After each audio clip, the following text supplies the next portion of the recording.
Welcome, everybody, to Phillies Unfiltered. Along with my co host, Jim Russo, I'm Brent Tracy. Welcome, everybody. Welcome. Jim, how you doing today? Doing okay. We had some decent baseball this week, so feeling pretty good about that. I am representing our Philadelphia Flyers today with an orange and black Phillies hat, making a playoff push. It's pretty exciting over there too. How about yourself? Yes. Oh, I just want to say, Martone, man, the hype he is living up to it so far over there at the Flyers. That he's looking good. So that's great. No, I applaud that. You had said before we started recording, that it's the Giants colors too, but being Philly guys, they're Flyers colors before they're anything, so Absolutely. it's okay. Um, so I'm good. No, I'm good. Just we're recording this on Monday, and the Phillies are going to be playing tonight. Andrew Painter will be getting his second big league start of his career. We're going to talk about his first big league start, Mhm. today on this episode, but. I did want to ask you, and this is kind of something we probably would have gotten to naturally, but I just kind of wanted to ask you right out of the gate, just as an opener. Did you think Justin Crawford would get his first walk-off hit so early in the season? No, I'm glad he got the opportunity though. He Yeah, first pitch he saw, he hit a bullet and exactly what he needed to do. Put it on the ground nice and hard, and dude over at second base for Washington is a vacuum cleaner over there. So yeah, he gobbles everything up, and you got to hit it hard past him. And Crawford did. It was really exciting. It shouldn't have been that far. We shouldn't have been that far behind to have to it's catch up. true. But there was plenty of positives at the end of the game with the fight in the team, of course, and the fact that Crawford got his chance to finish the game. It was awesome, and I'm glad he did it. Yeah, yeah, me too. And to your point about him hitting the ball up the middle, it's like 90% of his hits are up the middle. They're between the second baseman and the shortstop. It seems, which is great. He just really just living through the middle of the field, you're going to have a lot of success. Tony Gwynn did that a lot too. I mean, you swing back through the middle, you're going to get a lot of hits. So if he keeps that approach, he's going to do just fine. And I can't wait to see it We'll expand. we'll probably get to we're going to get to the offense in this past Rockies series. Yeah, Peppering shortstop. As Tovar was playing every single ball that Crawford hit. But, that right. speed is electric, Yeah, and he has to make a quick play every single time. He's going to beat out of our. exactly. It helps that he's from the left-handed side of the box too. That gives So him that that extra step too. absolutely. Um, but so yeah, we had two series over the past week that we're going to take a look at today, and of course we had the Nats series first. That did not start off well at all. That was one of the worst losses we have seen this team sustain in quite a while. It was what 13-2 or 3. I can't even remember now. I'm trying to forget it, It was but 13. it That's at 13. That's all that matters. yeah, it was bad. It was bad. So that did not go well. What were your thoughts? Just I guess for the start of the series, sort of how they performed that night and the kind of the way that series started, and then we can kind of get into the rest of it. But I'm just curious to hear your thoughts on sort of how that game transpired and sort of the I don't want to say the response, but sort of just the way that the team was carrying themselves that night. They were ready to lose. Yeah, At least it seemed that way. I couldn't blame Walker in the first inning. I know he let up a few runs. Edmundo made a bad choice trying to get an out at home when he could have got a guaranteed out at first right. base, and everything unraveled the rest of that inning. So that's why I'm not blaming Walker for it, even though he doesn't look great at all. Uh, No. but that was that was the cherry on top of the night already. Like the game was over from that point. Just Edmundo had a really bad night defensively, and it kind of Which is weird for him because it he's is a really weird. And yeah, I'm sure we'll get to it, but he really made up for it. Uh, but yeah. it, I think they were as I mentioned they were ready to lose that game. It was almost like a scheduled loss, and I don't want it to be that way every fifth day with Walker at this time. But it's games he's starting not looking great. Pattern is emerging. It is Yes. already. I mean, we got to look good for 4 out of 5 though. Yeah, yeah. So yeah, I mean, I agree with you. They didn't look ready to play that game. It looked like it almost looked like, which is weird because it was the first game of the series. It almost looked like they had destroyed the Nats in two previous games, and then it was like, we've already got this series, and that was kind of the vibe they were giving off in that first game, which is strange. For an opening game to a series, especially against a team within your division that you know really want to come out and send a message to, like let them know who's in charge. But yeah, it was not a great start to the series. Now, however, game two was much better. Um, Andrew Painter had his debut. What a debut it was. He lived up to everything the fan base has been hoping for the past several years of all the hype, hearing just how good this kid is. And I think you and I, we were texting a lot during that game, as we often do. But I think the one thing I said to you is it seems like he has got the confidence to throw any pitch in any count. In that game, and that is so rare in a young pitcher. Usually they lean on one or two pitches more heavily until they get really comfortable. From what I could tell, he was just reaching into his back pocket, throwing whatever JT put down, and it was working. Right. A confidence to throw anything, and with that confidence came extreme composure. I mean, he looked Yes, really the settled in. poise, Yeah, the he was. poise. Yeah, it's. I The love it. Zach Wheeler thing that we talked Yeah. about, the heir apparent to Zach Wheeler, the demeanor, the body It's language, it's so everything. similar. There was something on MLB Network. I think I saw a clip. It was comparing the two side by side. Hmm. The one Yeah, is pretty darn similar. Outside of Wheels looks to the right a little bit as he right. has in his motion, but it's there's so many similarities. It's like just stature, is a big factor in that too. So he Right. he looks intimidating out there, and it sure showed. I mean, the first inning, or the first at bat to Wood, he got him on a curveball, and it was Yes, devastating. The thing dipped.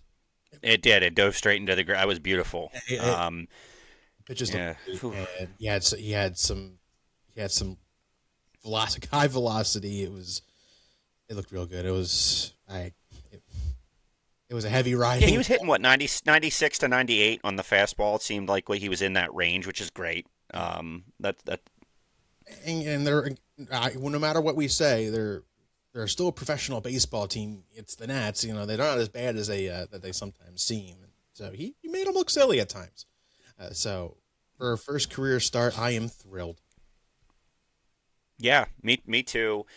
He's starting tonight too, so we'll see how he does on his first road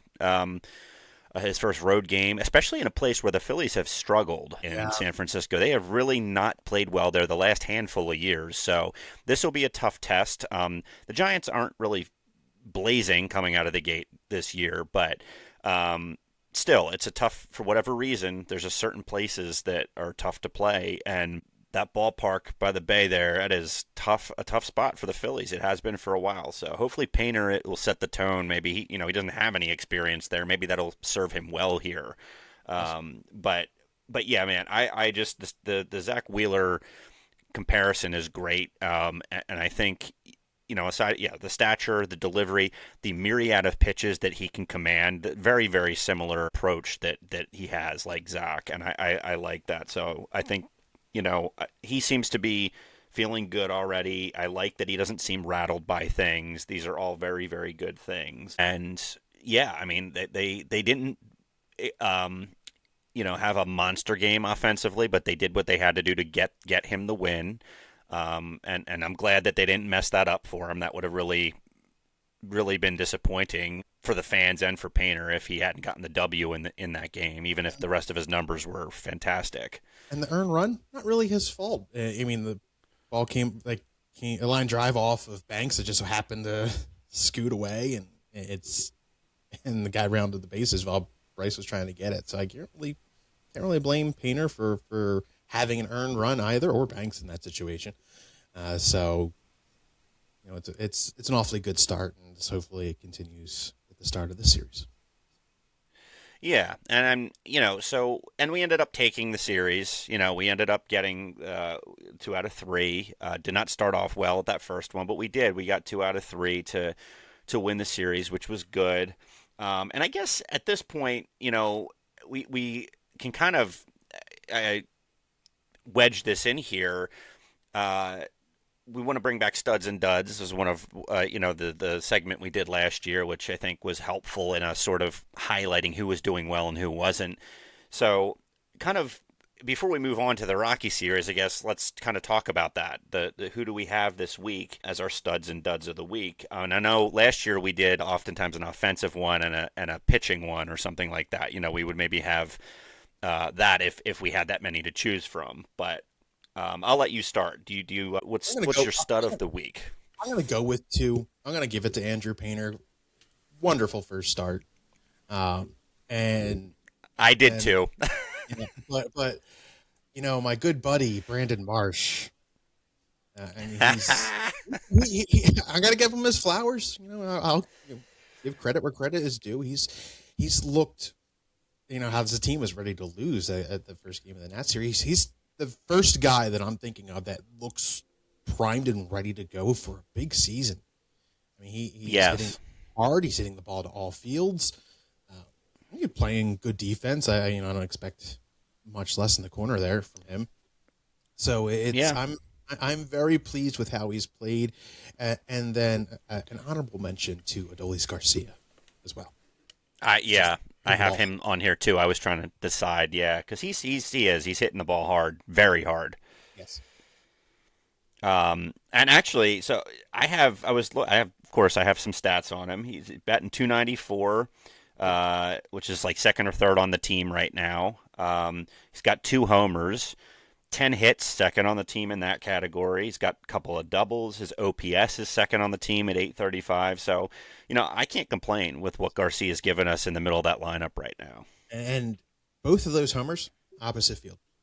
Opposite field, exactly. Yeah, and they were hard. They were line drive. They were not bloopers over the fence. He drove them.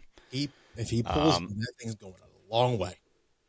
yes, he's a strong individual. So I agree. I had him. I don't know. I was kind of teetering. I wasn't sure. I listed 2 for my stud. I did have Painter as my pitching stud of the week because I mean, first year. I mean, and don't get me wrong. There was other pitching performances that were good, but that being your first time out on a major league mound in a major league game, that was just really impressive. I'm going to give it to Justin Crawford because for a rookie to be coming in and pretty consistently making contact, not doing too much, as we talked about, hitting the ball back up the middle. He's batting 321 right now, Awesome. which is great. And your 9 hole, that's a second leadoff. You gotta love that. He's got 9 hits, which is fourth on the team, and a lot of that's because he's got fewer at bats than a lot of the other guys too. He could probably be higher on that number if he were higher in the lineup. And his on base percentage is third on the team right now. So he's doing quite well. We didn't talk about it, but his defense is great. He's really good at going in on the ball, back on the ball.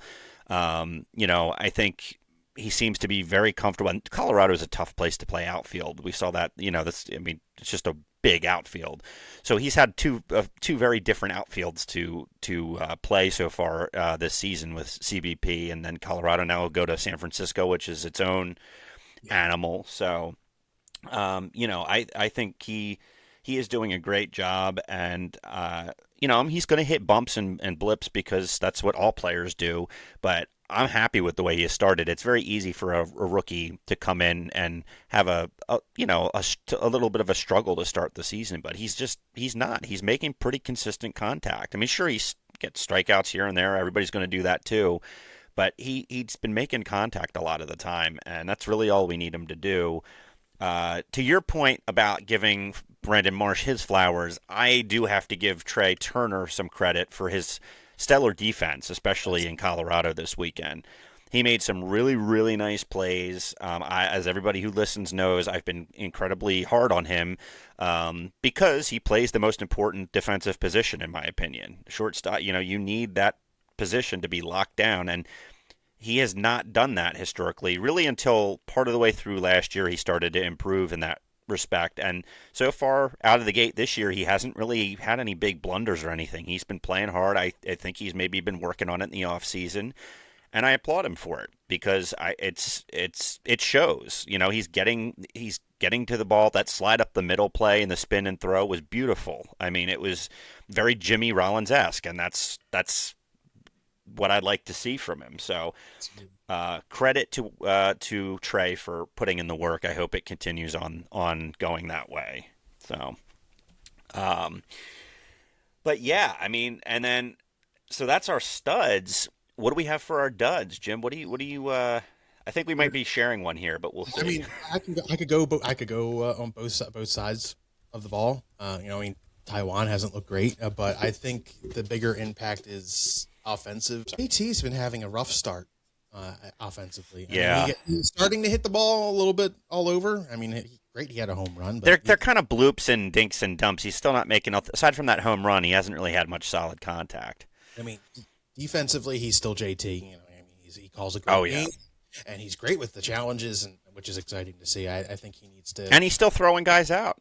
Hopefully, he finds his stride offensively. I mean, there's plenty of options I could have gone with offensively, but I think JT's that choice this time around. Yeah, yeah, that's fair. I mean, you could, Harper he started to pick it up. He's hit a couple of home runs. It seems like he's getting a little bit more comfortable after a pretty slow start. So I think he's kind of in no man's land right now. He's not a stud right now, but I think he's moved himself out of total dud category right now. At least through the Rocky series, he had a pretty good. He was swinging the bat a little bit better, but for me, I am going to go with Taiwan. He is far and away the weak link in that starting rotation. Yes, he's only supposed to be there to hold the fort down until Zach gets back, but he's not holding the fort down. The fort is being toppled every time he's out there. I mean, he is just. It wasn't even that he didn't pitch well. He got rocked. I mean, Mickey Moniak hit two bombs off of him. I mean, there was no question. As soon as you saw the ball hit the bat, you knew those balls were gone. There was no question. The other one, I can't remember exactly, but I mean, it still made it out, and the third home run that he gave up. But he's just not. It's the splitter. Like when he's got the splitter going, it's good, and he a couple times looked good with the splitter, but. They were squaring the ball up a lot. The Rockies were, and then of course the Nats game. Yeah, there were some issues with Edmundo, but Taiwan didn't pitch well either. So it can't come soon enough that Zach is healthy and ready to go. I'm not loving his first outing in Lehigh. There was a miscue in the outfield that kind of led to his outing sort of getting inflated with the numbers a little bit. And also, Zach Wheeler at 50% is better than a Taiwan Walker at 100% right now. So I mean, I'm okay with that anyway. But yeah, for me, it's got to be Taiwan Walker, just because he's just not getting the job done. He's given up the most hits on the team from the pitching staff, most runs. His ERA is at 9, a little over 9, most walks on the team, and opponent batting average is 370 right now against him. Like, that's just awful. All of that across the board. It's just a recipe for getting your butt kicked every time you go out there. So not great. He's going to have to figure something out here. He's probably got at least one, if not two more starts, depending on what Zach's timeline looks like. But I was thinking 3. well, I mean, we said mid-April potentially. I guess we'll see, what happens with that because you've got off days and Taiwan just pitched, so um, we'll see. I think 2 is probably the safe bet right now, but it could be more. Um, so yeah, I mean, we had the Rocky series. We've kind of touched on that through the studs and duds a little bit, but the first, I think a big thing to take away from this was the first game, that first inning was what we've been looking for from this team. The 7-run first inning, right? And that's the offense. That's the team that we want to see day in and day out. Now, I'm not saying you're going to score 7 runs in the first inning every time, but the approach, the hitting the balls that are in the zone, hit them when they're there to hit. I think a big problem with this team in the early going was they weren't swinging the bat on pitches that were in the zone or in their specific hitting zones. They were letting them go by. Bohm was doing that a lot. He was just letting good pitches go by, and then he would get into tougher counts. You, you got to swing when the pitch is there and be aggressive. They were doing that though. That Friday game was a lot of fun to watch. They It were was just they were having fun. It was batting practice at Coors Field. It was great to watch. what you expect out there. I mean, from at least from this offense, you expect that, several Yep, times a week. absolutely. I mean, Yeah. there's going to be flat appearances and flat games, and but there should be these times where they're crushing the ball all over. I mean, we saw it from Brandon Marsh and Bryce and Kyle. Yeah. Marsh was what 440 or 50 feet. It was the longest home run of his career that he's ever hit. It was the He longest run of the crushed that. season for in the major leagues for all of an hour. Yeah, until Schwarber said, "Hold my beer." It's, right. Hold my glove. I'm not using it anyway. Here you go. Yeah. Exactly. Yeah, no, But, he but I mean, to your point though, this goes back to what you were saying. Marsh is locked in. He is since May of last year, all the way through the end of the season into now. He has his approach has been consistently, arguably the best on the team. At the plate, when you look at the totality over that period of time, he's been the most consistent hitter. And I think you and I were talking about that. The batting order, like Stott being in the 5 spot, I really don't like it. It's just he's not. But we were talking about maybe what was it? What were the two? We were talking about Adolis Garcia, I think, I said Marsh and right and then away. and I think Marsh makes sense, especially depending if it's if it's a left-handed pitcher. I think maybe you put Garcia there, but then for a right-handed pitcher, I would absolutely put Marsh in the 5 hole right now. I mean, I he's saw swinging with some power. I saw something. I think it was yesterday from May 1st of last year. I think three Phillies were in at the top 10 in batting I average. saw that. It was Yeah, yeah. Boom. and Marsh. I think seeing Marsh up there and seeing Bo up there is huge for this team because you need guys like those to build. I mean, for this season, you need to be able to rely on guys that aren't 1, 2, and 3. Exactly. Yeah, and Trey started off well. I think he had a bit of a snag um, over the last couple of games, but he's. I think he'll be similar to how he was last year. I think he'll be hovering around 300. He'll be getting his hits. He'll be pushing 200. I just feel like he'll do that. Um, but yeah, I mean, they really came to play in that first game. Then it was frustrating the rest of the series. It was the anemic offense showed up again.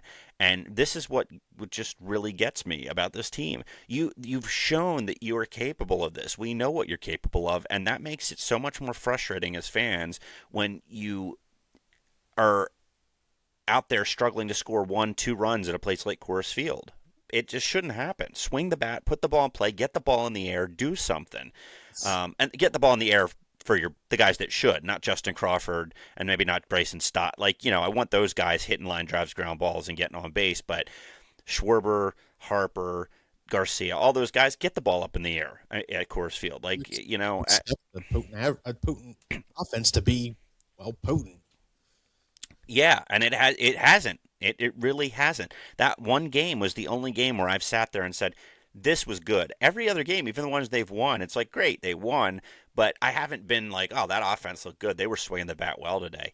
It's been one game of all the games so far that I've kind of had that sort of thought process watching them, and they just need to find the consistency because it really truly is going to be the reason that they don't fulfill their capabilities again. It's going to be because they're not executing on offense. It's not going to be because of the starting rotation. That's the strength of this team. The bullpen, the jury's still out. We'll see how that gets ironed out, with some of the middle relievers and stuff like that. We don't exactly know what that's going to look like down the stretch, but that's also, you and I were texting about this, that's a somewhat easy fix. You can pick up a guy or two at the deadline to fill some holes in the bullpen if you feel like you're weak there, the offense is built. Like this team has the talent. They just need to execute. And I sound like a broken record because I've been saying it since, forever, but they've got to hit the baseball. And right now they're not doing it. You said something that I think was a good point though when we were talking a couple days ago, and it was like, it's just basically the mentality of this early in the season, just collect wins, right? Like just find ways to win games. How you look isn't quite as important this time of year, and I agree. Yeah, I do. I mean, how you look at the end of the year matters a lot more when you're going toward the postseason. And the last really 2 seasons, we have looked awful going into the postseason. So getting wins where you can at this time of the year is the most important thing. You have the rest of the season to sort of develop your way of doing things and get into a flow and start looking comfortable. But they're not. Yes, they won the last 2 series, but it would have been nice to get a sweep in Colorado, and that Yeah. was very sweepable, and they didn't do it. Well, I mean, when you have Taiwan Walker, it's a little I less know suitable. it is, but again, it was still not. It was 4-1. I mean, the offense could have. We've talked about there was another game. I guess once one of the Rangers games where yeah, we didn't have the best, or maybe it was no, yeah, we had.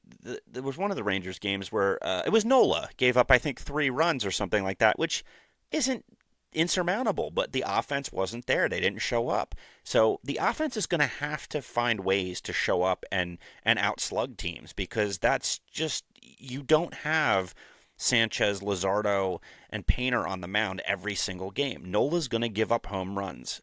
Walker's going to give up a lot of home runs. Right. Like you have to be able to bring the bats and give your team a chance to win in games where you don't have a stud on the mound. So we'll see. I mean, I'm not pulling the panic or pushing the panic button or anything because it's a week and a half into the season, 2 weeks into the season, whatever, and it's a long year. But I just the troubling thing is you see the same patterns emerging with this team, with the just the lack of production with the bats and it's the same group of guys, so it's hard to imagine other than Crawford really and Garcia. So there's a couple new guys in there, sure, but the core's still the same. So it's kind of hard to imagine them somehow finding some magic pixie dust that makes it work this time. But and I maybe I'm being a bit pessimistic, but I hope for the best. But I definitely have concerns about them doing this the rest of the season, where they just kind of struggle for periods of time, and then they explode for a big game or two, and then it's like, oh, we're struggling to get 1-2 runs again. Still 150 games left here, I plus. know. So we got some time to figure it out. They'll hit their hot streaks, and hopefully they hit them at the right time, and hopefully it'll continue throughout the rest of the season. But they'll come and go, and we'll see. Yeah, no, that's fair. Yeah, They'll frustrate so us in the process, I'm sure. they 100% will. And but I mean, we've got some young players now with Painter and Crawford. I mean, that's really good. I've been hearing a lot of good things about Gage Wood, and Yeah. it sounds like he's really coming along fast. Now, I'm not saying, oh yeah, he'll be here, but that's good to hear that you've got some reinforcements potentially coming in the near future. A thought on him is that he might rise through the ranks like Orion did. Like remember he started out in like single A, Yeah, and he found his way to the majors before the end of the season. The same thing could happen to Gage Wood, where he just fills in a bullpen role for us for the time being, and then I think he most likely is going to be a starter. But we'll see. yeah. Yeah, you never know, but I've been seeing a lot of stuff about him. The organization seems pretty happy with how he's performing so far. But High energy. yes, yeah. So, but yeah, I mean, that's any other thoughts on the past week or the Rockies series or anything? Bounce back from Jesus Luzardo. We need that. Yes, 11 yes, strikeouts. I'm sure it's again against the Rockies team. They're still major league hitters. yeah, He looked really good. He had a challenge that changed the whole rest of his game, where he challenged a pitch that was called a ball and it turned out to be a strike, and then he eventually struck the guy out instead of walked him.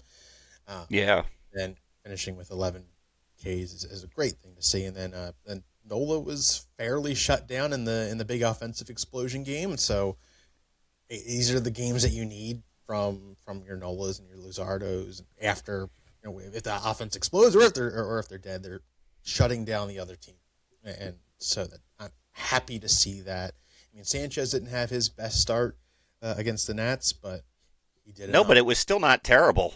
It's usually with him. It's usually enough. He Right, doesn't. that's what I'm saying. Like, even when he's not on his A game, he's still very It tough. was all of last year. Like he had Right. one bad game that I can remember, and it was against the Dodgers. He lit up 4 runs, and that was Yep.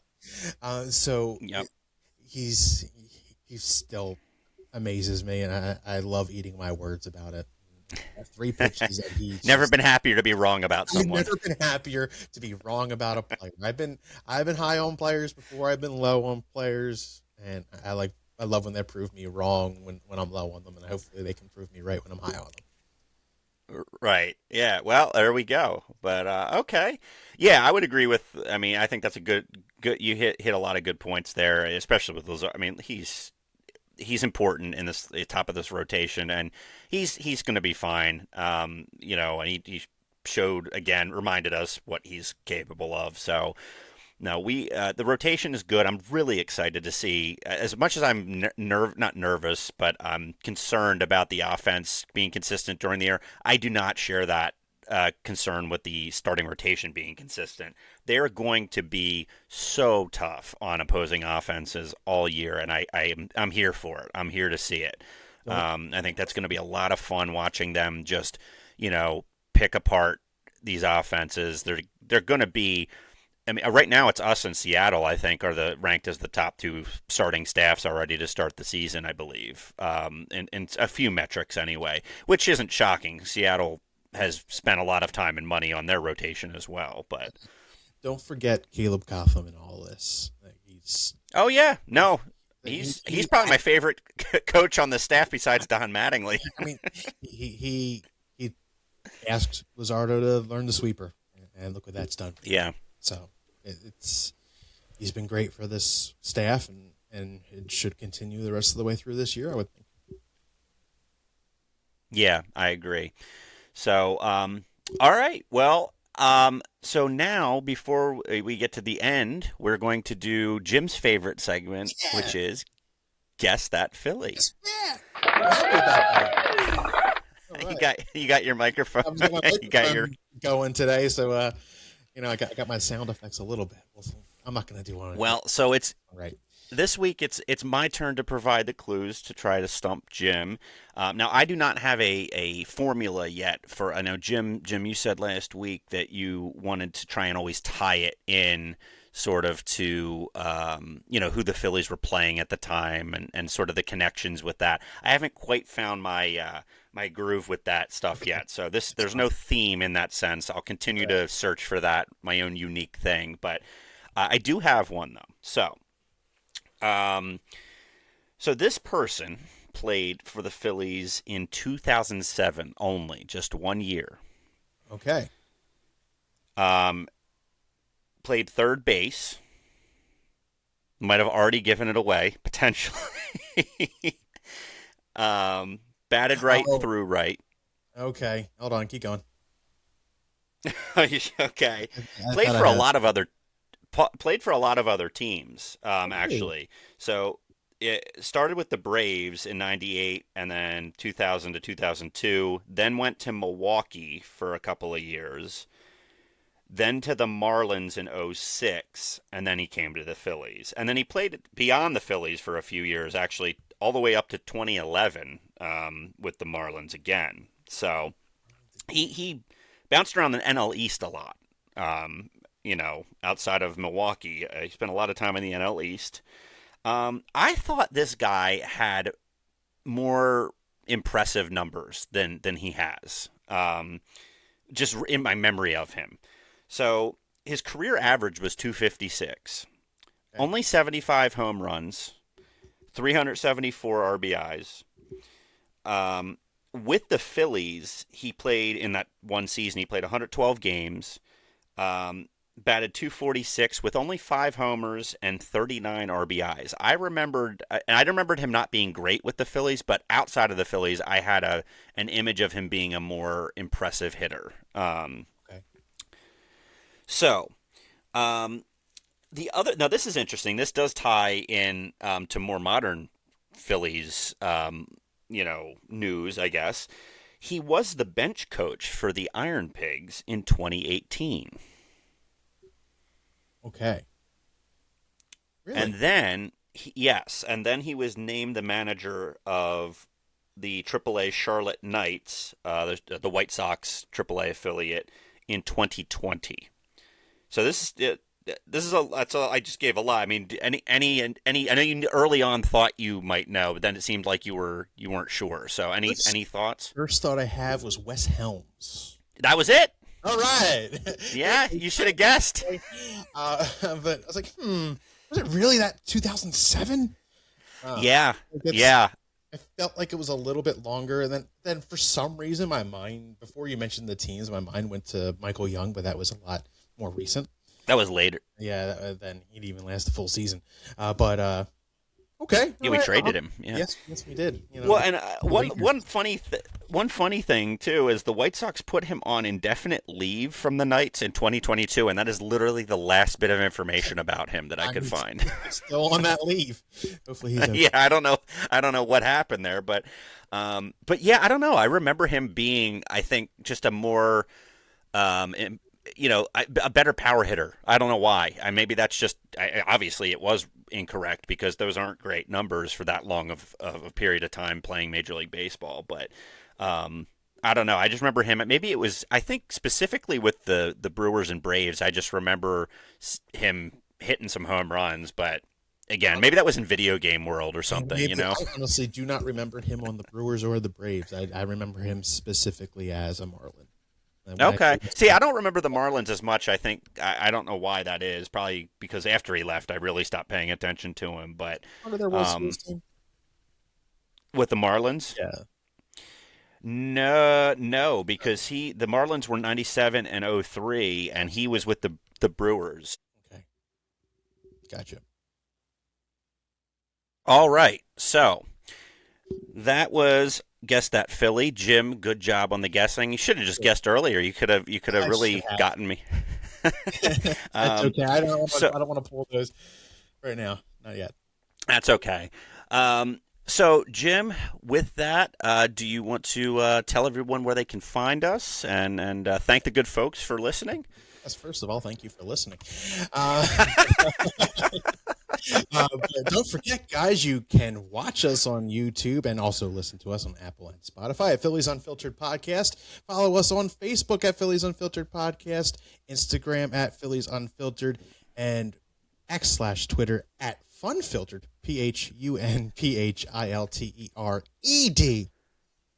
There you go. All right.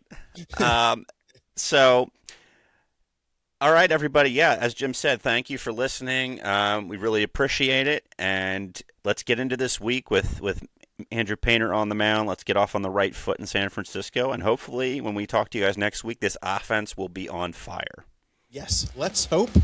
And let's have a good late night. Go Phils. Yes. Go Phils. See you guys. See ya.